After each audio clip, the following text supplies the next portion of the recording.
It was one of those quiet Saturday mornings that felt perfect for getting things done.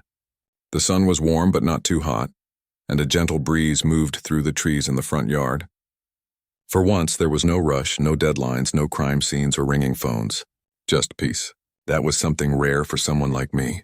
After 20 years of chasing criminals, long nights, and endless paperwork, I finally had a few weeks off. And all I wanted to do was clean up my house and maybe make a few dollars selling some old stuff. I'd been planning the yard sale for a while. The garage was full of boxes, old books, tools, furniture, even some antique items my grandfather left behind. It wasn't about the money. I just wanted to clear things out and maybe chat with some neighbors. I'd even posted small flyers on the neighborhood board and online group, making sure to mention that I'd gotten a one-day city permit for it. Everything was in order. I woke up early that morning, made some coffee, and started setting up tables in the driveway. It felt peaceful, stacking books, laying out old gadgets, arranging boxes neatly. My dog Max sat by the porch, tail wagging every time a car passed by. It felt like a normal day. One of those small moments that remind you what life is supposed to feel like. Calm, simple, good. But in this neighborhood, peace never lasted long. I lived in a quiet community run by a homeowners association, an HOA that took itself a little too seriously. They had rules for everything. What color you could paint your front door, how long your grass could grow, even the kind of mailboxes allowed. I'd learned to ignore most of it, but some people lived for those rules.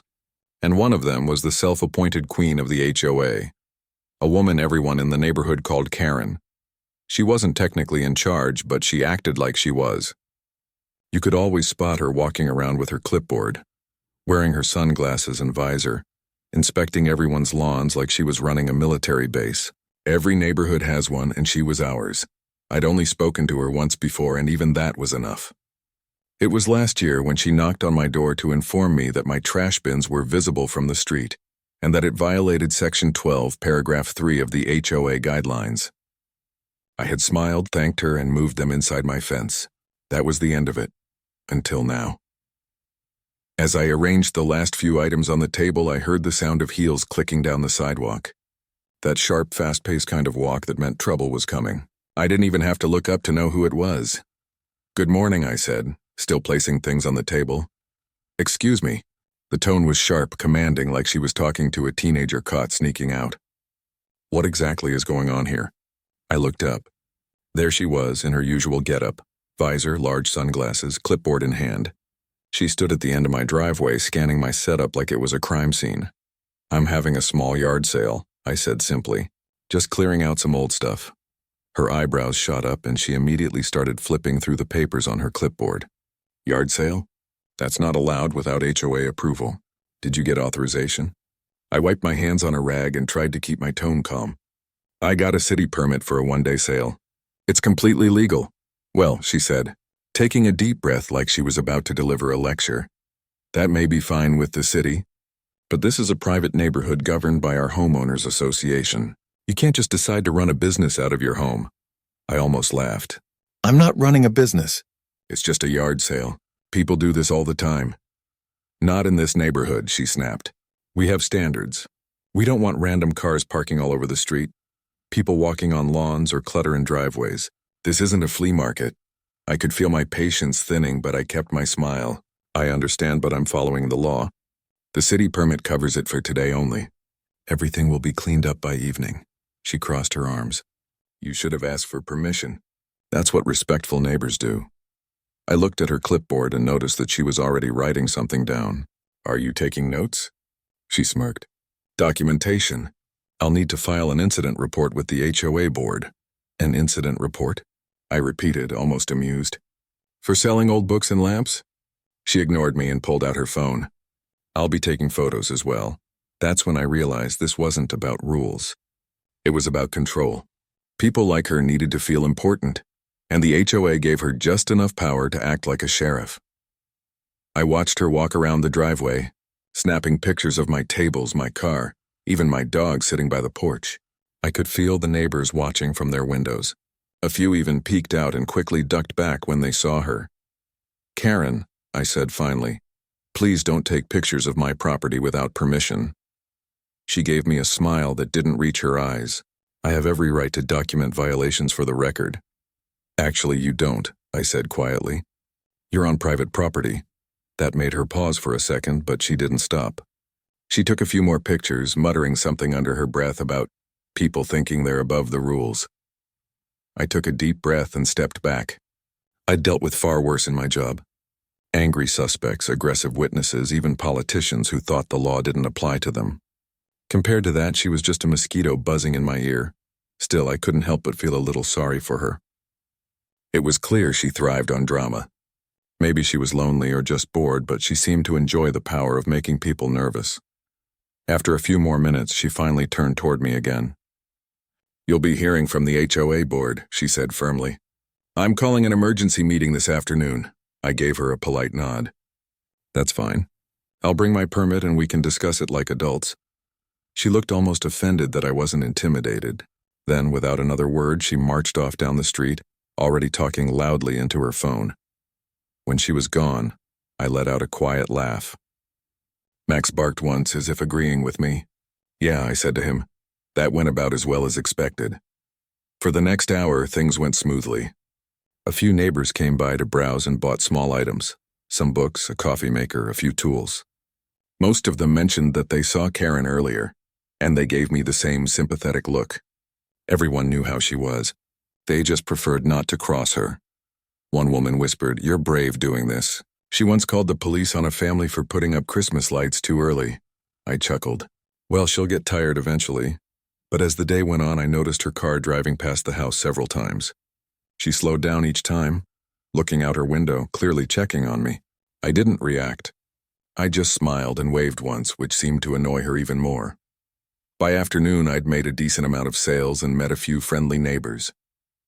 The kids from down the block bought some board games and one man offered to trade tools.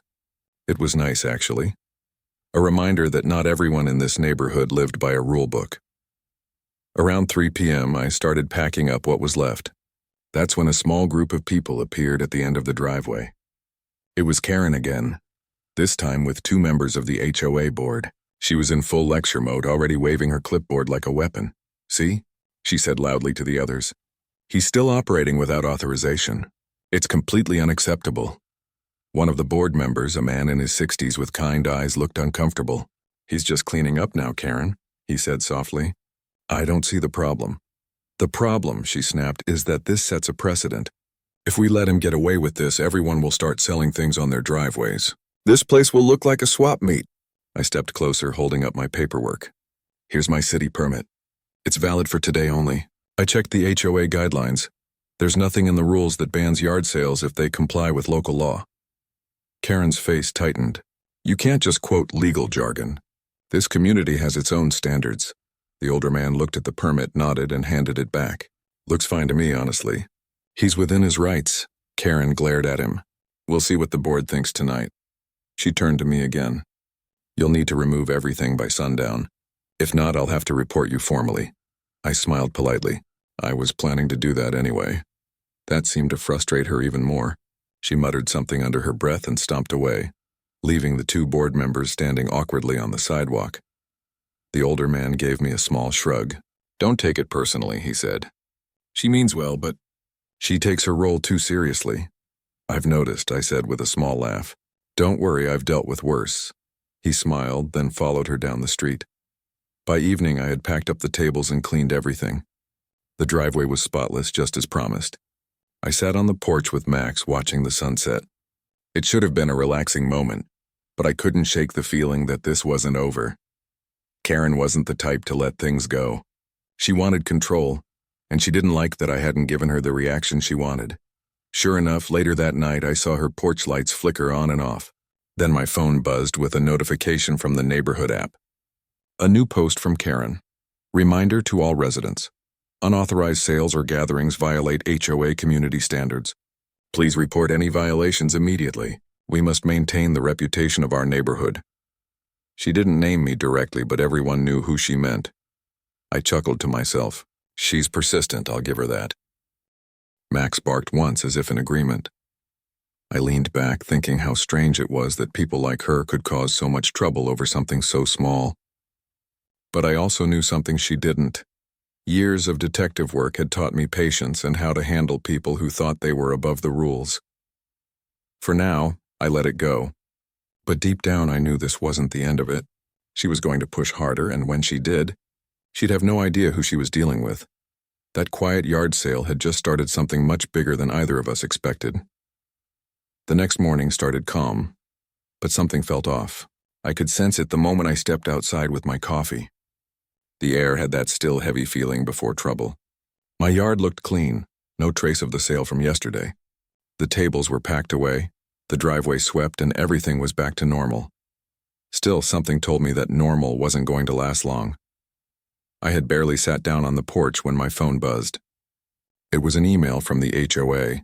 The subject line read, "Notice of violation." I almost laughed.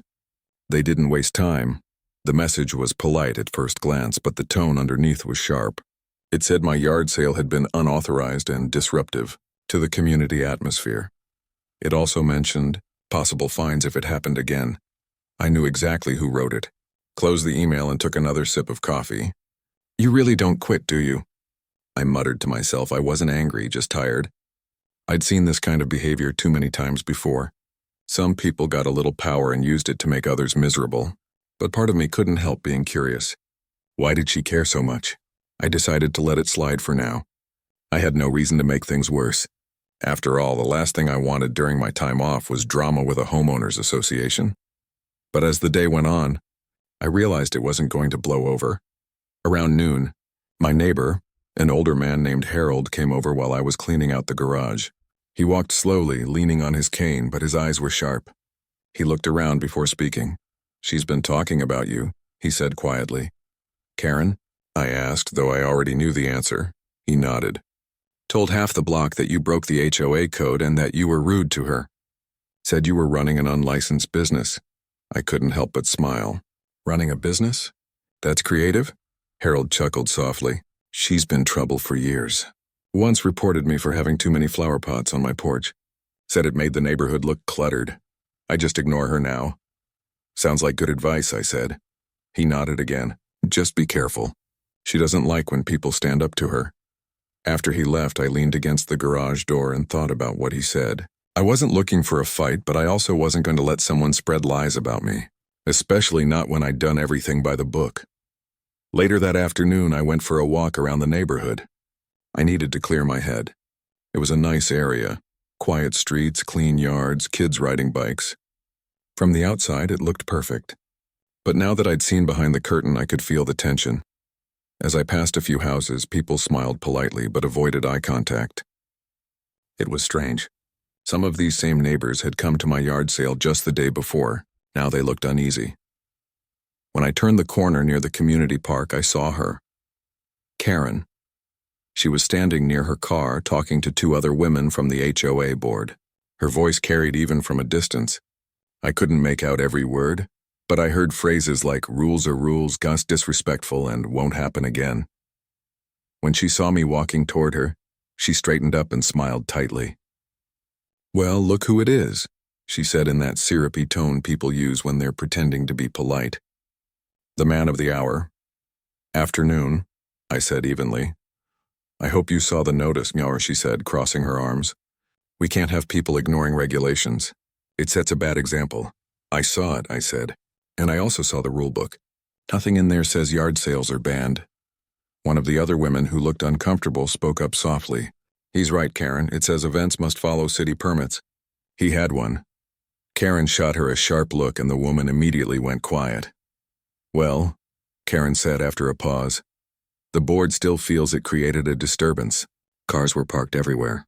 People were walking on lawns." "I didn't see anyone walking on lawns," I said. "And everyone parked where they were supposed to." She gave a tight smile. "You might not have noticed, but others did. You should think about the community, not just yourself." I met her gaze. "I do. That's why I followed the law." For a moment the smile dropped from her face. Then she sighed dramatically and said, "We'll be discussing this at the next HOA meeting. Attendance is mandatory for residents involved in violations." "I'll be there," I said. "I'd like to clear this up." She seemed almost disappointed that I didn't argue. I walked away calmly, but I could feel her watching me the whole time. That night I sat at my kitchen table going through the HOA documents. Years of being a detective had made me thorough. I printed copies of my permit, took photos of my yard before and after the sale, and even saved screenshots of the messages where I'd announced the event to neighbors. If she wanted a fight, I'd be ready, but I wanted to play it smart. The next few days were quiet, but I could feel something brewing. Whenever I walked Max, I noticed her outside, always pretending to trim her bushes or check her mailbox. But she was watching. Once I saw her snap a picture of my front yard again. I pretended not to notice. On Thursday, a letter showed up in my mailbox. It was an invitation to the special HOA meeting, scheduled for Saturday evening. The reason listed, discussion of community disturbances and rule enforcement. I shook my head and laughed quietly. She really went all out for this. Saturday came faster than I expected. The meeting was held in the small community hall near the front entrance of the neighborhood. It wasn't big, just a few tables, some chairs, and a coffee machine that hadn't been cleaned in years. When I walked in, a dozen people were already there. Karen sat at the front of the room, papers neatly stacked in front of her. She looked like she was about to host a courtroom hearing. "Thank you for joining us," she said loudly as I took a seat. "We're here to address a recent incident involving unauthorized commercial activity." A few people shifted uncomfortably in their seats. Karen continued. "As most of you know, last weekend there was a yard sale that caused traffic congestion and disrupted the peace of our neighborhood." I raised a hand. "If I may, I have documents showing I followed every legal requirement for the sale. I had a permit from the city and I notified residents in advance." She smiled like a teacher humoring a misbehaving student. "We appreciate your effort, but HOA rules are not the same as city rules. Our community requires prior board approval for events of this nature." I opened the rulebook I'd brought and flipped to the page. "Actually, Section 5 says events must comply with city regulations. It doesn't say anything about separate approval." The room went quiet. A few people leaned forward to look at their own copies. Karen's face stayed calm, but her voice got sharper. "Regardless, several residents found it disruptive. Would you mind naming them?" I asked. "I'd like to hear their experiences." She hesitated. "I don't think that's necessary." "It might help clear things up," I said. "Because from what I saw, most people were friendly and supportive." There was a pause. Then slowly Harold raised his hand from the back of the room. "I was there," he said. "Didn't seem disruptive to me. In fact, it was nice to see neighbors talking again." A few others nodded in agreement. One woman said, "My kids loved it. It was the first time they met half the people on the street." Karen's eyes narrowed, but she forced a smile. "Well, I'm glad some people enjoyed it. But rules are rules. If we start making exceptions, it opens the door to chaos." The word chaos almost made me laugh, but I kept quiet. Finally, the HOA president, a quiet man named Bill, spoke up. "I think we can all agree there was no harm done. Let's consider this matter closed as long as future events follow the same procedure." Karen tried to protest, but Bill raised his hand. Meeting adjourned, that was it. She'd lost this round. As people began leaving, she packed her papers in silence. When I walked past her, I nodded politely. "Good night," she didn't answer. But I knew this wasn't over. People like her didn't back down. They regrouped. The next morning proved me right. I woke up to find 2 bright yellow notices taped to my front door. One said HOA violation pending review. The other said warning, property inspection required. I sighed, peeled them off, and folded them neatly. I wasn't surprised. Later that afternoon, I saw her walking around again, this time with her phone pointed at my house. I decided to confront her calmly. I stepped outside and waved. "Morning," I said. She didn't answer. She just kept taking pictures. "Karen, can I ask why you're photographing my home again?" She turned, her face tight. "It's for documentation. I received reports that you might be operating without proper licensing." "Licensing for what?" I asked, genuinely curious. She hesitated, searching for words. "For business activity. The yard sale might not have been a one-time thing." I laughed lightly. "You really think I'm running a business selling old books and lamps?" She crossed her arms. "We'll find out soon enough. The HOA has the right to investigate potential violations." "Actually," I said evenly, "you don't have the right to harass residents or trespass on their property. I'd appreciate it if you stopped." She blinked, clearly not expecting me to sound so firm. "Harassment? I'm doing my job." No, I said calmly. You're overstepping. You've been taking photos of my property, spreading rumors and sending false notices. I've been patient, but that stops today. For a second, she didn't say anything. Then she smirked. We'll see what the board says. Good, I said, because I'll be bringing evidence too. I turned and walked back inside, leaving her standing there. My hands were steady, but inside I could feel the old instincts kicking in, the ones I used on the job. When people crossed a line, I knew exactly how to handle it. That evening, I started organizing everything. Every email, every message, every photo. I even set up a small camera near my porch just in case she tried anything else. It wasn't about revenge. It was about standing up for myself and for everyone else she'd bullied. By the time I went to bed, I had a neat folder labeled HOA documentation. It was ready to go. As I turned off the light, Max jumped onto the bed and curled up beside me. I scratched behind his ears and said quietly, "Looks like we've got work to do." He wagged his tail once and sighed. I stared at the ceiling, already knowing what was coming. She wasn't done. And honestly, neither was I. She thought she was dealing with just another neighbor. She had no idea who I really was, or how much truth I could uncover once I started digging. The next few days went by slowly, but not quietly. It was strange how fast rumors could spread in a small neighborhood. One moment you're just another resident, and the next, you're the talk of every front porch conversation.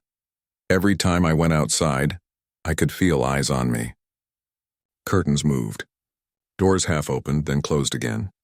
People whispered and looked away when I waved.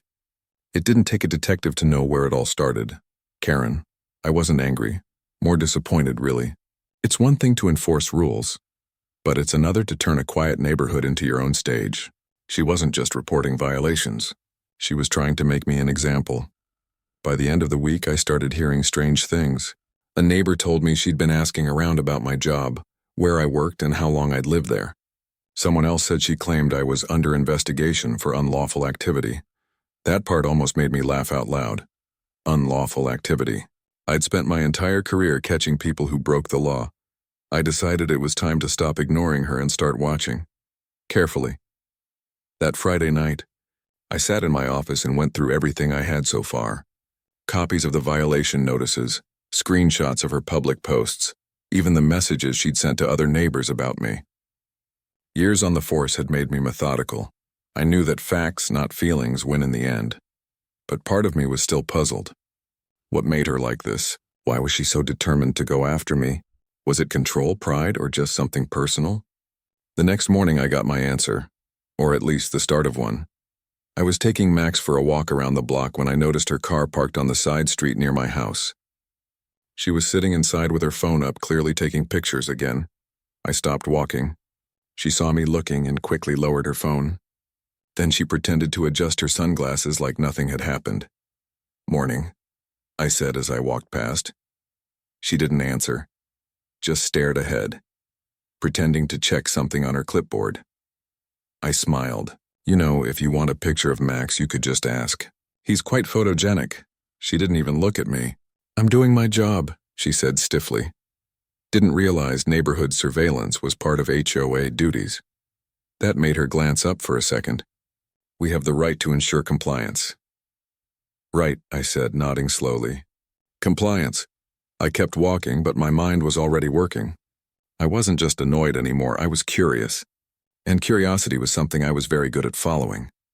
That afternoon, I installed a small security camera near my driveway. It wasn't obvious, but it had a wide enough angle to catch the front street. I also set up a motion light just in case anyone came snooping around again. Then I waited. For the first 2 nights, nothing happened. The street was quiet, and I started to think maybe she'd moved on.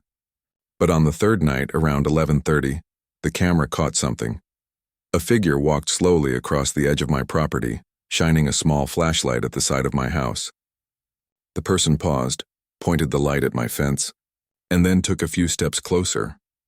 It wasn't hard to recognize the outline, the visor, the clipboard, the phone in hand. I watched the footage twice just to be sure. There was no mistake. She was trespassing. The next morning, I printed the still images and placed them in a folder. It wasn't about revenge.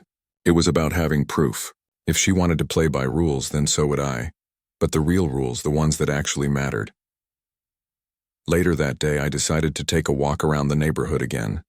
Sometimes the best way to get information wasn't by asking questions, it was by listening. At the corner, I ran into a young couple who'd just moved in 2 months ago. They looked nervous when I greeted them, but after a moment the woman said quietly, "We heard you had some trouble with the HOA." I nodded. "A little disagreement. Nothing serious." She exchanged a look with her husband before saying, "You're not the only one." That caught my attention. "Really?" The man sighed.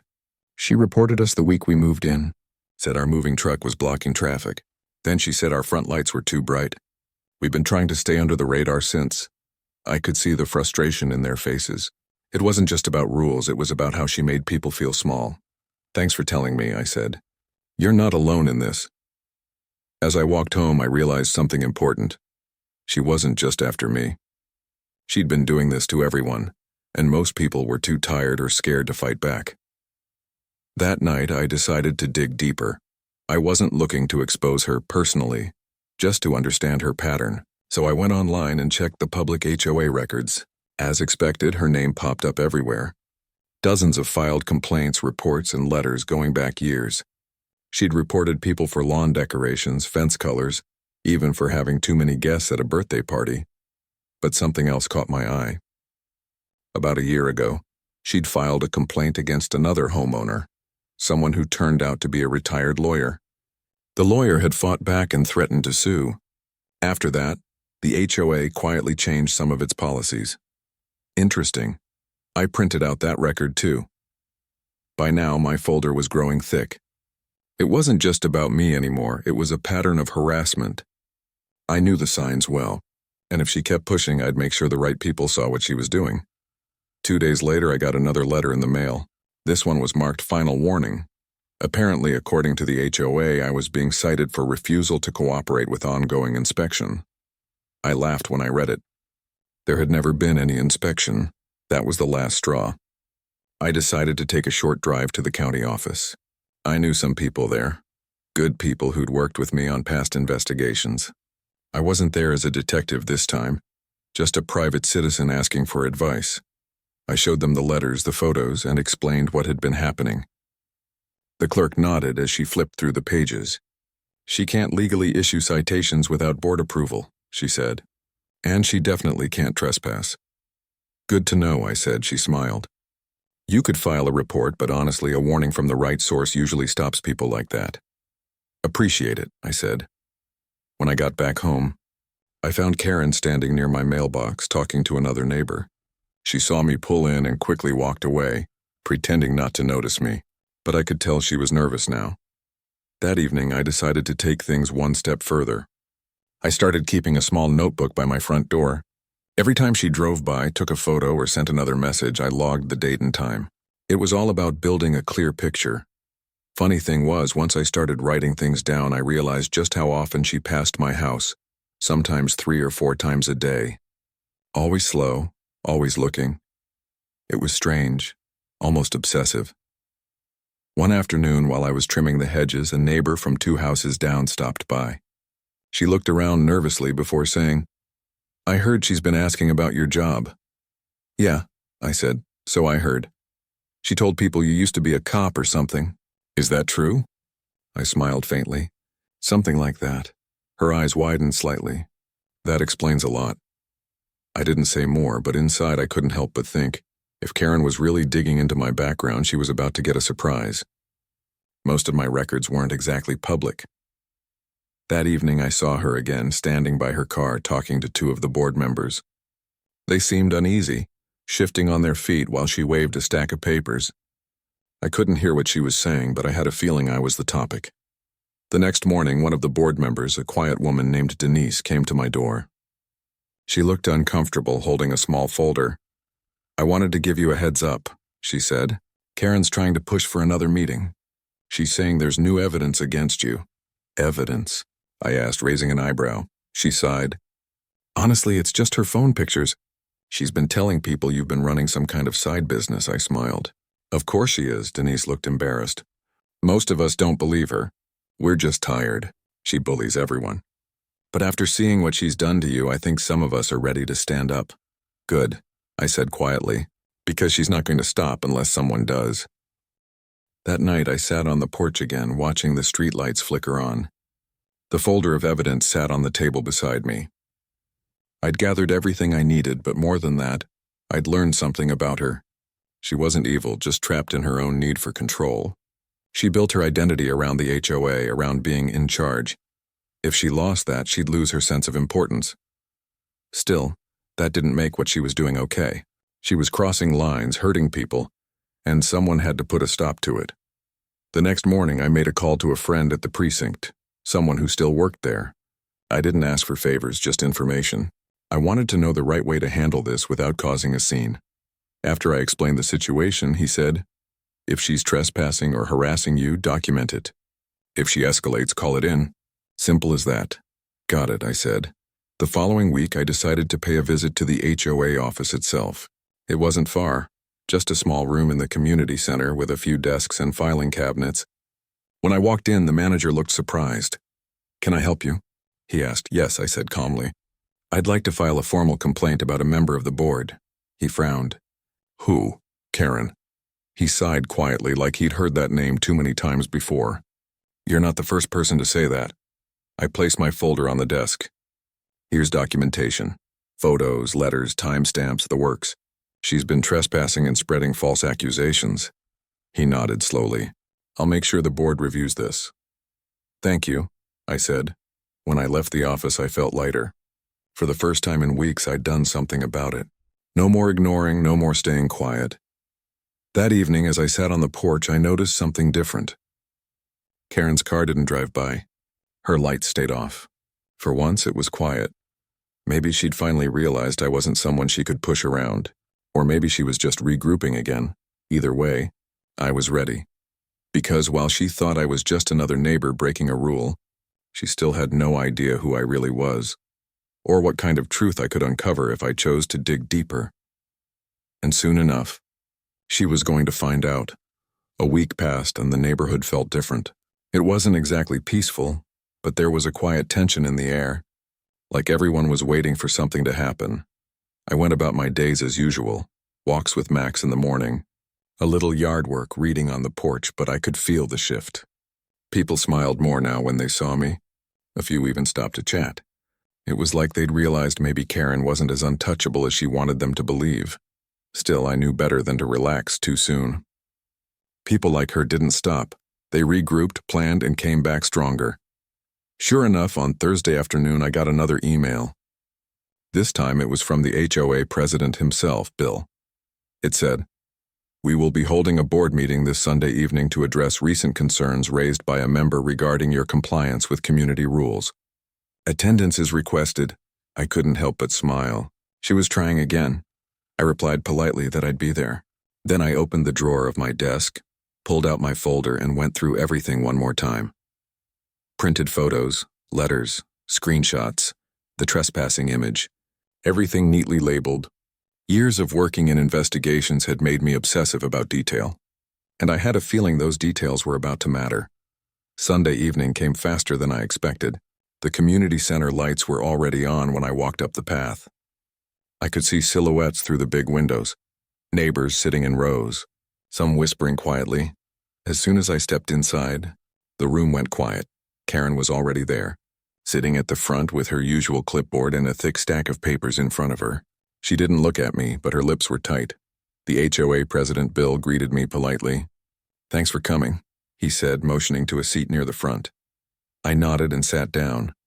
Karen cleared her throat loudly and stood up before anyone else could speak. "I'll begin," she said in a firm voice. "As you all know, we're here tonight because of repeated violations and ongoing disregard for HOA guidelines by one of our residents." She turned slightly toward me, pretending not to make eye contact but making sure everyone knew who she meant. Several people shifted in their seats. I caught Harold's eye at the back of the room. He gave me a small nod. Karen continued, her voice rising slightly. "Despite numerous warnings, this individual continues to challenge the authority of the board, refuses to cooperate with inspection requests, and has created unnecessary conflict among neighbors. She opened a folder and started pulling out papers like she was presenting evidence in court. "Here," she said, holding up photos. "We have multiple instances of driveway clutter, unapproved signage, and commercial activity." I could tell she'd practiced this speech. Bill cleared his throat. "Karen, let's keep this civil." "I am being civil," she snapped before catching herself. "I just think it's important that the board understand the pattern here." She started passing the photos around. I recognized them instantly. Pictures she'd taken weeks ago of my yard sale, my driveway, even my car parked outside. When the photos reached me, I picked one up and looked at it. It was a picture of my dog lying on the porch. "This one," she said sharply, "shows unauthorized use of common area space." I looked up at her. "That's my porch." She blinked but recovered quickly. "Still, visible clutter is against our community standards." I couldn't help but smile. "Max will be disappointed to hear that." A few people chuckled quietly. Her face reddened a little. "This isn't a joke. The HOA represents everyone's interests. We can't let individuals act as though they're above the rules." That word again. Above. She loved saying it. I waited until she was done talking, then stood up slowly. "May I respond?" Bill nodded. "Go ahead." I took my folder and walked to the front. I didn't raise my voice. I didn't need to.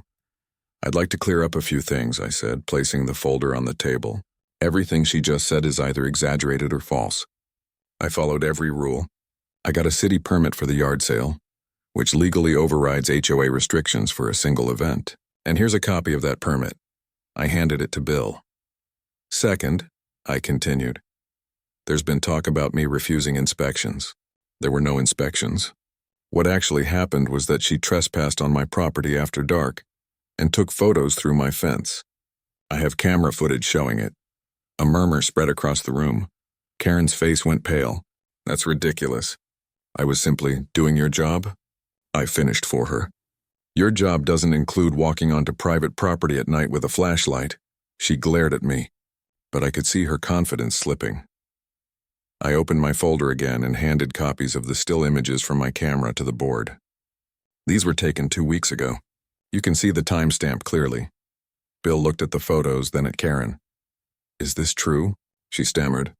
"I was verifying a report. I didn't mean any harm." I kept my tone calm. "You've been taking pictures of residents without consent, spreading false accusations, and filing made-up violations. I'm not the first one you've done this to. I've spoken to at least 5 neighbors who said the same thing." The room grew quieter. I could feel everyone watching her now. Not me. "Look," I said, softening my voice. "This neighborhood should be a place where people feel safe, not scared. We all want a nice community, but that doesn't mean one person gets to decide what's right for everyone else." Bill cleared his throat again. "That's fair." Karen tried to regain control. "He's twisting things. He's been hostile from the start. I don't know what his problem is." I looked at her steadily. "You really want to know?" Something in my tone must have caught her off guard. The room was dead silent. I reached into my pocket, took out my old ID wallet, and placed it gently on the table. "I'm a detective chief with the county police department. Been on leave for a while, but still licensed, still active." A few gasps rippled through the room. Karen froze completely. Her eyes darted to the badge, then back to my face. "I wasn't going to bring this up," I said, "because I wanted to handle this as a neighbor, not an officer. But when someone starts crossing legal lines, it becomes a different matter. Trespassing, harassment, filing false claims. These are real things, not HOA issues." The silence that followed was heavy. You could hear the hum of the ceiling fan. Bill finally spoke. "Detective, is that why you've been documenting everything?" "Yes," I said simply. I wanted to be sure before I said anything. I've dealt with cases like this before. People abusing small bits of power. It always starts the same way." Karen's face had gone pale. I didn't know, I figured," I said. "That's why I gave you the benefit of the doubt." She swallowed hard, her hands trembling slightly as she gathered her papers. "I was just trying to keep order. People complain when I don't enforce the rules. Keeping order doesn't mean intimidating people," I said softly. "It doesn't mean spying on them or spreading lies." Bill leaned forward, his voice firm but calm. "Karen, I think we need to take a step back and review this properly. There are clear boundaries for board members. What's being described here isn't acceptable. She opened her mouth to argue, but nothing came out. For the first time since I'd met her, she looked small, almost lost.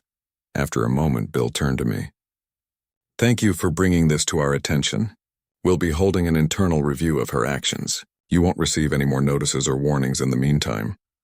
I nodded. That's all I ask. The meeting ended quietly after that. People left in small groups whispering. Some came up to shake my hand, thanking me for standing up. As I walked out into the cool night air, I saw Karen standing alone near her car. Her visor was gone and she looked tired. When she noticed me, she straightened a little.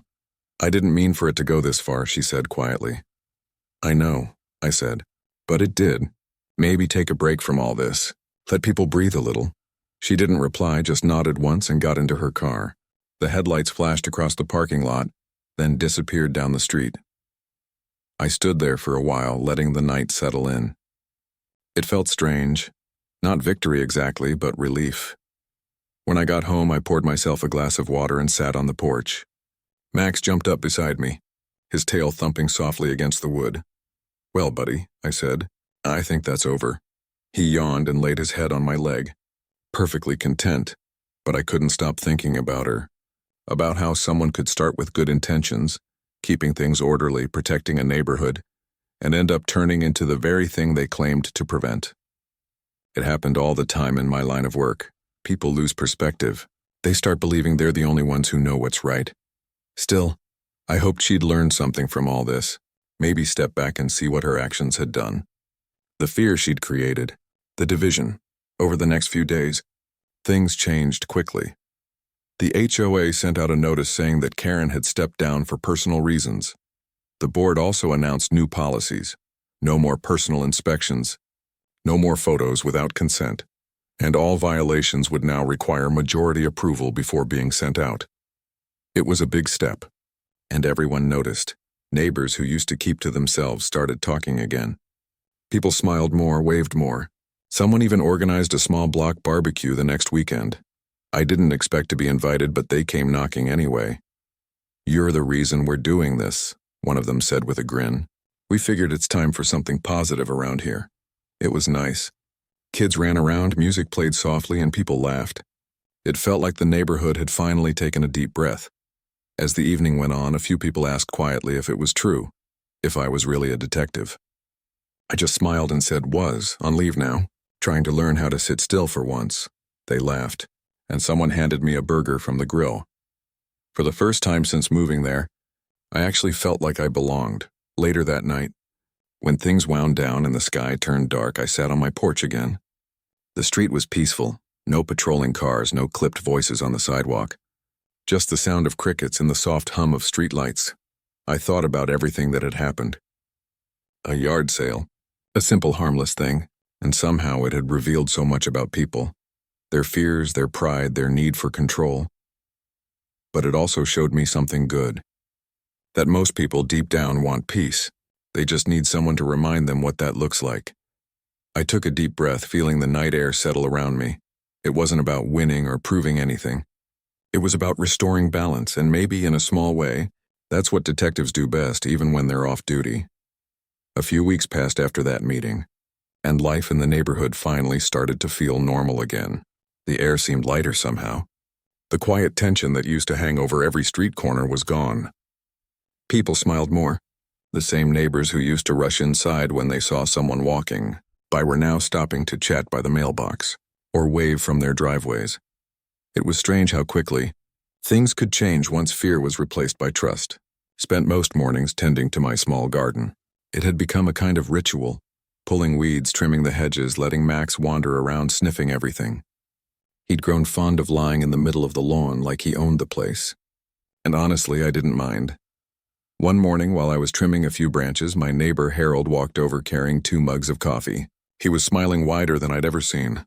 "Morning," he said. "Thought you could use this?" "Thanks," I replied, wiping my hands and taking the cup. He leaned on the fence, glancing around the street. "Feels different now, doesn't it?" "It does," I said. "Quieter, but in a good way." He nodded. "People are finally coming out again. We had a little meeting last night, just some of us old folks from the block. We're thinking of setting up a neighborhood potluck next month. Something friendly, no rules. Just food and company, I smiled. That's a great idea. Count me in, Harold chuckled. We'll make sure you're not in charge of security, though. Good, I said, grinning. I'm retired from that. He nodded again, then looked a little more serious. You really did everyone a favor, We were all too scared to say anything before. She had us wrapped around her finger. It took you standing up to her for people to realize she wasn't untouchable. I didn't say anything right away. I didn't do it for praise, and honestly, I didn't enjoy confrontation. I'd seen enough of that in my career. I just wanted fairness. Peace. I just did what anyone should do, I said quietly. Maybe, Harold said, but not everyone would have had the courage to do it the way you did. He gave me a friendly pat on the arm and walked back toward his house. I watched him go, sipping the coffee. It was nice seeing people smile again. It made all of it worth it. The HOA board sent out another update a few days later. Karen had officially resigned from her position. The letter was short, polite, and very carefully worded.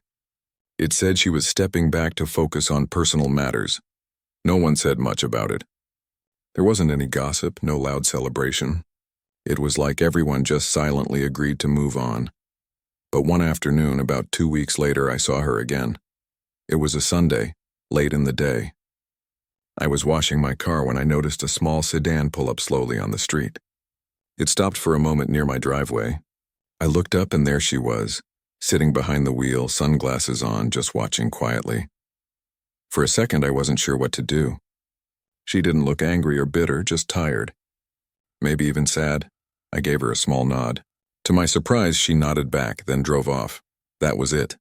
No words, no confrontation, just quiet acknowledgement. And somehow, that was enough. A few days later, Bill from the HOA dropped by to personally apologize for how things had been handled. He admitted they'd ignored too many complaints for too long because they didn't want conflict. We thought we were keeping the peace by staying out of it, he said. Turns out we were doing the opposite. I told him I understood. I'd seen that kind of thing before. People staying silent to avoid trouble even when silence only made things worse. He sighed and said, We're trying to do better now. We're even rewriting the rulebook to make it fairer. Less strict, more reasonable. I think that's what this neighborhood needs. I shook his hand. That's good to hear. You've got some good folks here. They just needed to feel heard, he smiled. We're lucky to have you here, Detective. I chuckled softly. Just Mark, please. I'm trying to retire from all that. He laughed, thanked me again, and left. The next weekend, the big potluck Harold had mentioned finally happened. It was a perfect day. Warm, sunny, a light breeze. Tables lined the cul-de-sac covered in all kinds of dishes. Someone had even brought a speaker for music. Kids were running around, people were laughing, and for once, everyone felt like neighbors instead of residents of a strict housing development. A woman I'd never spoken to before came over with a tray of brownies. You're the one who stood up for us, right? She asked with a smile. I shrugged a little. I just wanted things to be fair. Well, you did more than that, she said. You gave everyone a bit of courage back. She left the brownies on the table and went to join the others. I looked around and saw so many familiar faces. People I'd only known from passing by, now actually talking and laughing together. It was like the walls had come down. At one point, Harold came up to me holding a burger. He said, I think we might make this a yearly thing. You should, I said. Good food, good people. Can't beat that, he smiled. You're part of this community now, whether you like it or not. I laughed. Guess I'll have to get used to it. As the evening went on, the sun dipped lower, painting everything gold. I sat on the edge of the curb with Max at my feet, watching the kids chase each other with glow sticks. For the first time in a long while, I felt truly calm. After years of chasing criminals, sitting through long nights of paperwork and dealing with the worst sides of people, it felt good to see something so simple and pure, neighbors just being kind to one another. Later that night, after everyone had gone home, I cleaned up a few stray cups and paper plates, then sat on my porch. The moon was high and the street was quiet again. I thought about Karen. I wondered what she was doing now. Maybe she'd moved to another place, or maybe she was just taking time to think about things. I hoped she had learned something. I didn't hate her even after everything. I just wished she'd realized sooner that power doesn't mean control. It means responsibility. Sometimes people lose their way when they start believing they're the only ones who can keep things in order. It happens in every job, every community. But what mattered was that the neighborhood had found its balance again. The next morning, I woke up to a note on my porch. It was in a plain envelope, no name on it. I opened it carefully. Inside there was a short handwritten message. Thank you for reminding me who I used to be. K.